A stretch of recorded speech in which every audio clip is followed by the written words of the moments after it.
que yo hice del arado de madera al ordenador, Memorias, pues para iniciarlo pensé que no había otra forma mejor que hacer un poema sobre mi nombre, porque me han preguntado muchas veces de dónde proviene ese nombre. Y entonces puse un poema para iniciarlo, Agripino es mi nombre, y otro para concluirlo, Brevedad de la vida. Y en este de inicio, sobre mi nombre, dice así: gracias, mi Señor, porque me has llamado, y gracias también porque me has sufrido. Gracias porque tu mano me has tendido, y gracias, Señor, porque me has amado. Gracias, Señor, por cuanto me has dado, gracias también por cuanto me has querido. Gracias, Señor, ya que no me he perdido en cuantos peligros me he encontrado. Gracias, mi Señor, porque gracia ha sido, a más de haberme nacido hombre, nacerme al revés, pero nacido. Nacido al revés soy, sin que me asombre, pues por gracia vuestra así fui concebido. Agripino soy, que este es mi nombre.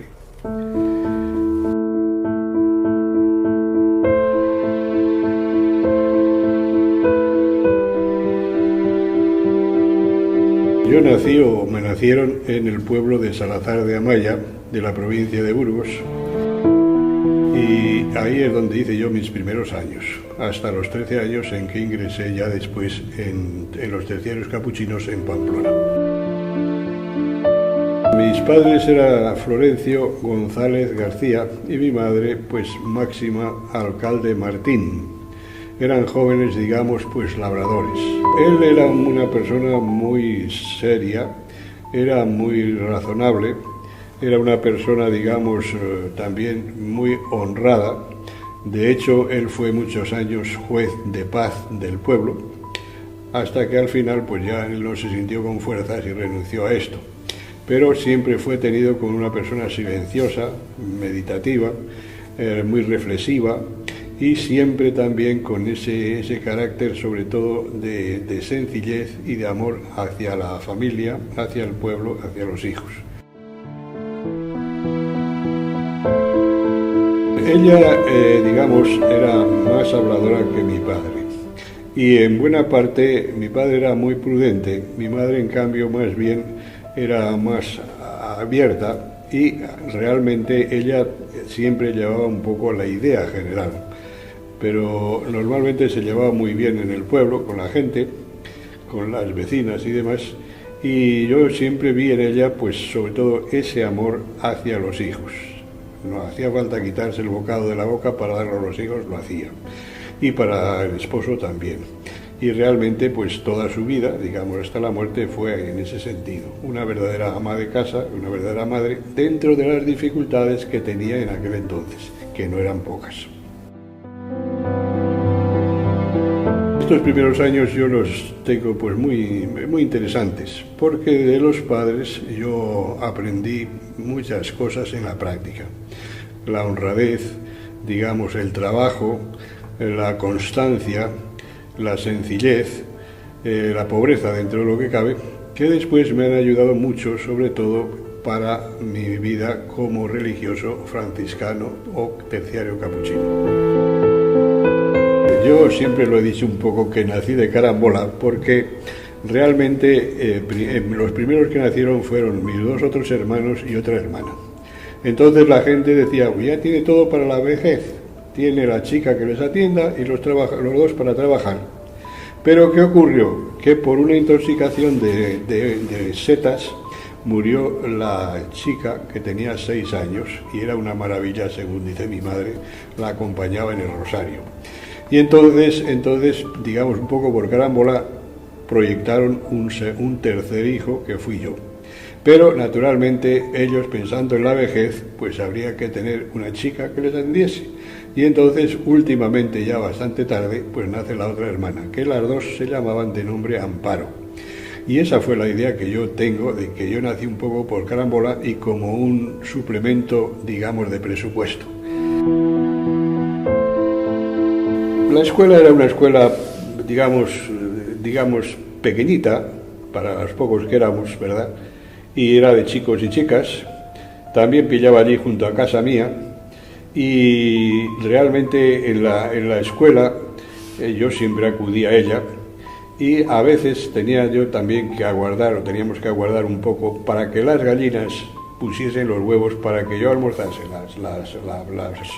las sopas de leche con un huevo, que mi madre siempre quiso que tenía que ir bien preparado a la escuela, y bien elegante y bien hermoso. Y entonces eso nunca lo dejó de parte. Tenía que ir bien alimentado, porque hay que hacer las cosas bien, me decía desde el principio. Y había días, por ejemplo, que me pasaba todo el día en el campo, sobre todo cuando iba ya cerca de la Peña Amaya, y entonces era un lugar, digamos, de silencio, de meditación, para entretener, y realmente yo disfrutaba de aquella soledad, de aquel silencio. Esto me ayudó mucho, seguramente me ayudó mucho ese sentido de silencio, soledad, reflexión, meditación. Mis padres realmente se esforzaron sobre todo para que fuésemos religiosos, y estaban empeñados siempre en que yo ingresase también en los Padres Paules, donde estaba mi hermano, concretamente en Tardajos.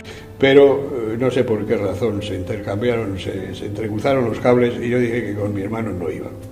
Y entonces al día siguiente que mi hermano marcha, mi madre me lleva a Herrera para entrevistarme con otros chicos que estaban estudiando con los terciarios capuchinos en Pamplona. Y entonces yo escribí una carta personal al padre Antonio Costa, me respondió al día siguiente, y el 18 de abril del año 55 llegaba yo a Pamplona. Digamos que es como una segunda florada. Son cosas que recuerda uno con entusiasmo, porque ese convento de San Antonio de Pamplona fue donde nos hemos formado gran cantidad de religiosos. Era muy amable y muy querido, era muy sencillo, y sobre todo en invierno era delicioso estar allí, concretamente cuando nevaba. Era delicioso pasar el recreo en la sala de estudio y divertirnos allí como bien podía. Por otra parte, los padres siempre tuvieron un gran interés en que estuviéramos bien y contentos. Después de tantos años en Pamplona, me enviaron a Godella, Valencia. En estos años de Godella, que fueron cuatro y medio noviciado, 5, pues fueron también muy interesantes, sobre todo porque en este tiempo tuvimos tiempo suficiente para leer, para formarnos en el Seminario San José de Godella. Después de Godella pasé a Serra, en Albacete, y luego de allí a Illín, y con el tiempo pasé a Sevilla para hacer la teología. Y entonces llegamos a ser allí cerca de 90, porque venían bastantes de Colombia a estudiar la teología. Allí ya la estudié con eso de Colombia. Y también estaban la filosofía. Y entre todos formábamos, con profesores y demás encargados, cerca de 90 los que estábamos allí en el seminario de los hermanos de San Hermenegildo.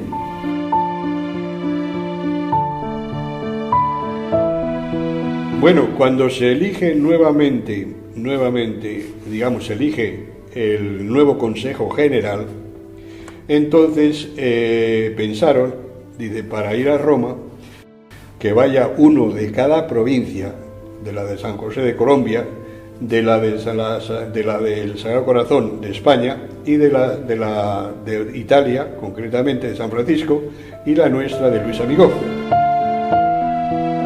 Yo siempre tuve un gran interés por Roma. Si a algún sitio me hubiera gustado ir, es a Roma. Y entonces pues lo recibí con suma alegría, o sea, sin más. Bien, yo no me ordené en Roma, sino allí solamente de diácono y de subdiácono, para ordenarme aquí en España con la venida de mi hermano.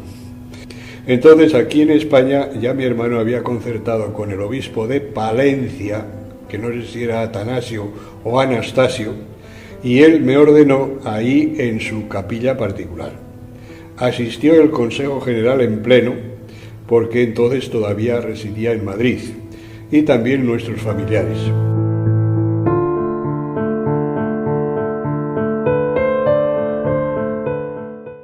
En el Angelicum yo pasé los 3 mejores años de mi vida, sobre todo como estudiantes.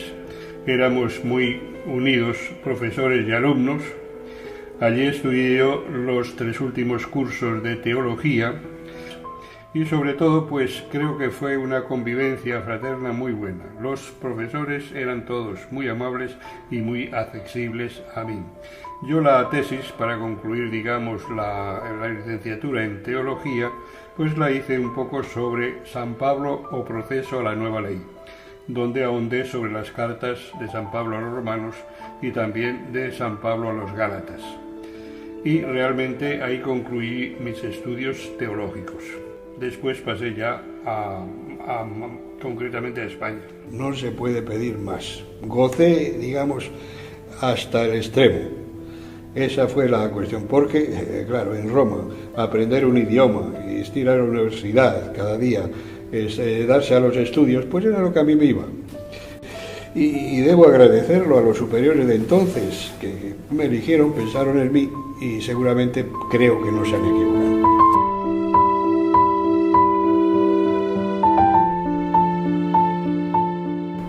Casualmente, seguramente no había ninguno mejor para buscar vocaciones que yo, y se me indicó precisamente eso, reclutador vocacional.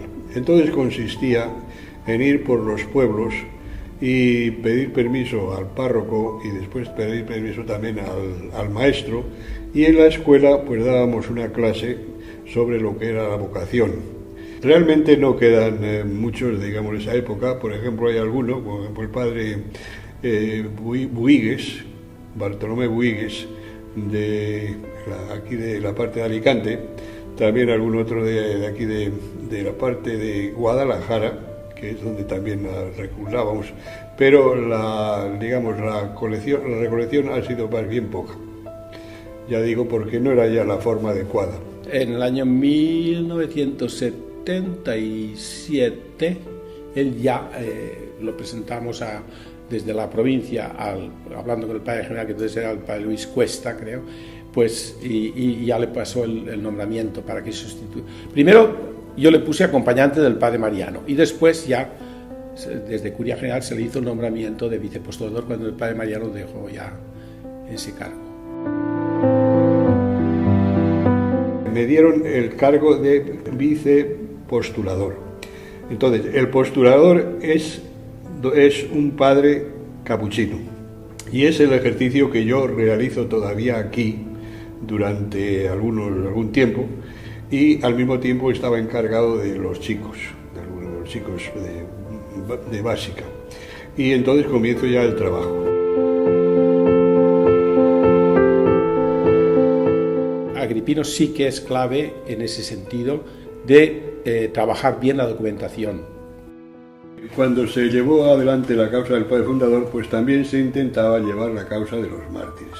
En el año 36 sufrieron martirio unos 30 religiosos, de los cuales hay 23 beatificados, religiosos y religiosas, y una laica. Teníamos también una base que había estudiado ya el padre Mariano Ramo y también el padre Joaquín Guillén, y que habían conseguido ya pues alguna documentación. Pero esa fue la forma, o sea, el Consejo General, con un acuerdo, me introdujeron la causa, y a mí me pusieron como postulador general de la congregación, y así hemos ejercido. En cambio, la causa del padre Luis Amigo es vicepostulador, porque el postulador está en Roma. Para mí fue el que preparara bien la positio super virtutibus, de las virtudes heroicas de Luis Amigo, y él eso lo preparó muy bien. Tanto es así que el relator, que el padre Mocha me llegó a decir a mí que había hecho un trabajo pues muy sobresaliente, o sea que era un trabajo muy bien, y después vimos que sí, que así había sido, porque toda la documentación que él había recogido y todo pues mereció el summa cum laude, digamos así, de la Santa Sede, porque todos los que dieron su opinión fueron unánimes en declarar que el Luis Amigó había vivido en grado heroico las virtudes cristianas, y después el decreto de venerable del Papa llega incluso a decir que es un gigante de la vida espiritual. Si algo admiro precisamente en el padre Agripino ha sido eso, en esa constancia, en ese interés, en ese dedicar su vida a la causa del padre Luis y después de las hermanas mártires. Agradecerle a Dios la presencia de él en la congregación, agradecerle su trabajo silencioso pero efectivo, agradecerle, a pesar de ser un poco seco, también su cercanía, porque como dicen que también tiene su corazoncito, es sensible, cercano, y me parece a mí pues que es una persona que uno puede contar para cualquier cosa con él. Por lo tanto me parece que es un don maravilloso para la congregación, y para nosotros en Roma también fue un don maravilloso. A mí me llama la atención esto de que no sé si quién me lo contó. Yo creo que fue el mismo o alguien que no sé bien, pero que siendo niño, antes de ir al seminario, ya una tía suya le ofreció chocolate y dice que no me gusta. Y pero a todos los niños les gusta, pues a mí no. Vale, basta. O sea, que Agripino es genio y figura hasta la sepultura, como todos y cada uno de nosotros, pero él a lo mejor un poquito más. Una de las misiones más queridas por mí es la capellanía de las Madres Carmelitas, que he ejercido con las hermanas en Serra, aquí Valencia. Pues ese trabajo ha sido impecable, digamos, como es él, como su figura y su porte y todo. Y luego ya hace por lo menos casi 40 años que el padre Agripino es oficialmente nuestro capellano. Agradecimiento a su persona, agradecimiento también a la congregación, y también pues ya sabe él que siempre luchamos para que el padre Luis Amigó esté en los altares. Otras encomiendas que he tenido son, por ejemplo, la edición de la hoja informativa, que me ha permitido difundir la obra y vida de nuestro padre fundador. Yo normalmente la acogí con mucho cariño porque fue un testamento del padre Mariano Ramos. Solamente me dijo: lleva la hoja informativa adelante y el que te dé una limosna, tú contéstale agradeciéndosela. Y yo lo he hecho esto así, literalmente, durante 40 años. Yo siempre he valorado mucho la obra del padre Agripino al frente de la causa. Algunos han podido criticar en algún momento la hojita, desprestigiando, incluso queriendo desprestigiar en el mismo lenguaje lo que es llevar una publicación periódica con una fidelidad absoluta durante, pues ya cuántos años son, desde el 70 y pico hasta la actualidad, y no fallar nunca. Es más, yo cuando he tenido que trabajar la historia de la congregación, muchos de los datos los he podido recuperar gracias a la hoja informativa, actualmente boletín del padre Luis Amigó, dirigido desde que lo deja el padre Mariano, dirigido por el padre Agripino. Yo creo que eso no se ha valorado lo suficiente a nivel congregacional. Entre mis mejores recuerdos conservo el de los cursos amigonianos, cursos de 2 meses. Los primeros cursos les impartí en Colombia, también en Costa Rica y en Brasil, Argentina y Chile.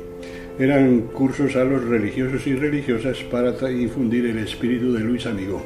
Pero los más importantes han sido los que llamamos cursos amigonianos, que se hicieron en España. Comenzamos haciéndolos en Pamplona y después ya se hicieron como cursos establecidos de más de un mes, y en el cual pues se explicaba por lo referente al padre fundador y demás en una de las semanas.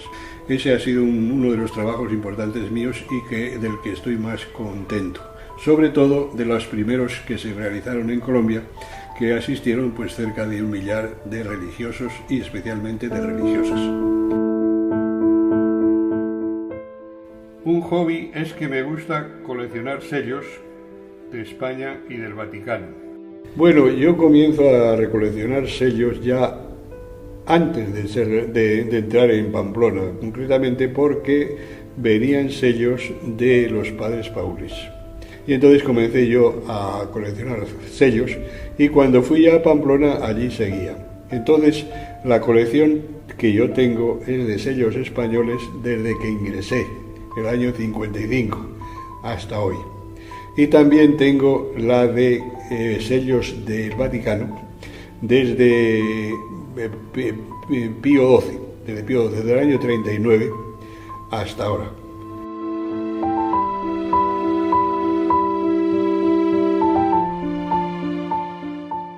Bueno, la vena de escritor comienza aquí, precisamente en Godella, hacia el año 61. Concretamente, el primer artículo que yo escribí fue para la revista Esperanza y Cooperación, creo que es del año 61, sobre, digamos, Venecia. Ese es el primer artículo que yo escribí. Después había aquí un profesor, padre Tomás Roca, que era una persona optimista y también siempre decía, muy bien, sigue adelante. Y naturalmente después pues ya seguimos adelante. Hice otros artículos sobre concretamente estos escritores de los campos de Castilla, Machado, y parece que le entusiasmó y así seguí yo escribiendo algo. Pero vamos, nunca tuve yo conciencia de escritor hasta ya muy tarde, si es caso. Él ha hecho unos libros en los cuales nos ha dejado una reflexión. Yo los leo todos los que él ha hecho en eso, ¿no? Y uno dice, fíjate tú la precisión que tiene, que va tomando notas en todo momento y luego hace el libro. No se puede decir cuántos libros he escrito, porque hay libros que son escritos, otros que son recopilaciones, otros que son pues ediciones repetidas y demás. Yo creo que más o menos andará por una veintena de los escritos, aunque yo a la imprenta pues he llevado más de 35 publicaciones. Pero vamos, se puede indicar eso, porque claro, hay por ejemplo las Expositions, que hay 5 o 6, esas no pones el nombre del autor, porque claro, es una obra que está hecha por entre muchos, pero por lo menos hay pues esa exposición. La del padre fundador, la de Composibles de Milagros, tiene también las de los mártires y tiene de las hermanas. Creo que son 5 posiciones. Y por eso no se puede hacer un número, pues una docena y media o más. Yo creo que el libro principal es sobre todo la autobiografía, que es esta autobiografía, porque es el pensamiento más claro del padre fundador. Esta autobiografía se puede leer también, crítica como es esta, en las obras completas. Pero ya para gente que realmente es para entrar en un primer contacto con la figura y obra de Luis Amigó, yo creo que la mejor biografía es esta, concretamente.